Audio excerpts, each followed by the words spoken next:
حقیقت یہ ہے حالات حاضرہ کے اس پروگرام میں میں ڈاکٹر بلدیو مٹلانی آپ تمام بھائیوں اور بہنوں کا خیر مقدم کرتا ہوں۔ آج کی حالات حاضرہ پر نظر گھمائیں گے۔ مسلم لیگ نواز گروپ کے سیکریٹری جنرل احسن اقبال نے کہا ہے کہ وزیر اعظم عمران خان ایک سیکیورٹی رسک بن چکے ہیں، کیونکہ انہوں نے جو پاکستان کے اسٹیٹ بینک کو انٹرنیشنل مانیٹری فنڈ IMF کی تحویل میں دے دیا ہے،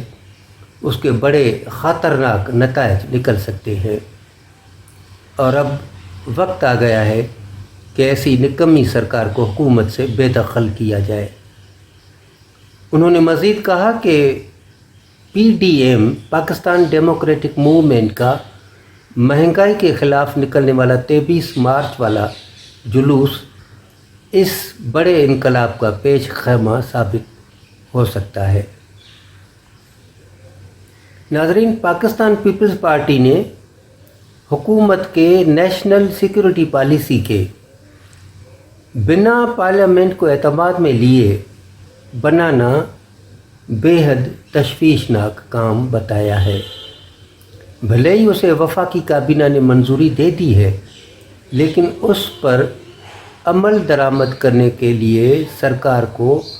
پارلیمنٹ کے پاس تو آنا ہی ہے، اور اس وقت حزب اختلاف اس کی ایسی شقوں پر جن میں ملکی سلامتی کو نظر انداز کیا گیا ہے پورے زور سے مخالفت کرے گی۔ اب پچھتاوت کیا ہوت جب چڑیا چگ گئی کھیت۔ اب جب کہ مری میں اتنی اموات ہو چکی، جہاں پر 20,000 گاڑیوں کی جگہ پر 1 لاکھ سے زائد گاڑیاں داخل ہو گئیں اور سانحہ ہو گیا، اب سرکار نے حکم نکالا ہے کہ مری میں صرف 8,000 گاڑیوں سے زیادہ گاڑیوں کو جانے نہیں دیا جائے گا۔ ناظرین، ہم نے اپنے سننے والوں کو، دیکھنے والوں کو کچھ دن پہلے ہی بتا دیا تھا کہ سرکار پیٹرول وغیرہ کی قیمتوں میں اضافہ کرنے والی ہے، اور اس ضمن میں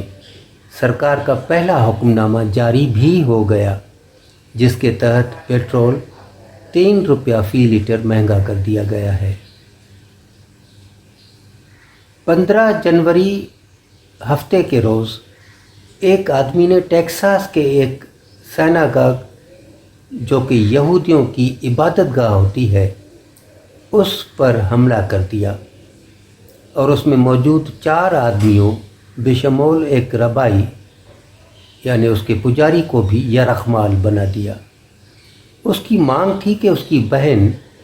عافیہ صدیقی جو کہ ایک پاکستانی سائنسدان ہے اور اس وقت امریکہ میں 84 برس کی قید کی سزا کاٹ رہی ہے، اس کو رہا کیا جائے۔ عافیہ صدیقی نے افغانستان میں امریکیوں کو مارنے کی کوشش کی تھی، لیکن پھر FBI کے کمانڈو نے دھاوا بول کر اس دہشت گرد کو ہلاک کر دیا اور یرغمالیوں کو بھی آزاد کروا لیا۔ ناظرین، اسلام آباد ہائی کورٹ نے اسلام آباد کے نیوی گولف کورس کو توڑنے کا حکم جاری کر دیا ہے، کیونکہ وہ سرکاری پلاٹ پر تعمیر کیا گیا ہے۔ اس سے پہلے بھی اسلام آباد ہائی کورٹ نے نیوی کے 2 اور پروجیکٹس فارم ہاؤس اور سیلنگ کلب کو مسمار کرنے کا حکم جاری کر دیا ہے۔ یہ ایک بہت اچھا اقدام ہے، کیونکہ اگر اس حکم پر عمل درآمد ہوتا ہے تو اس سے لوگوں میں ایک اچھا پیغام جائے گا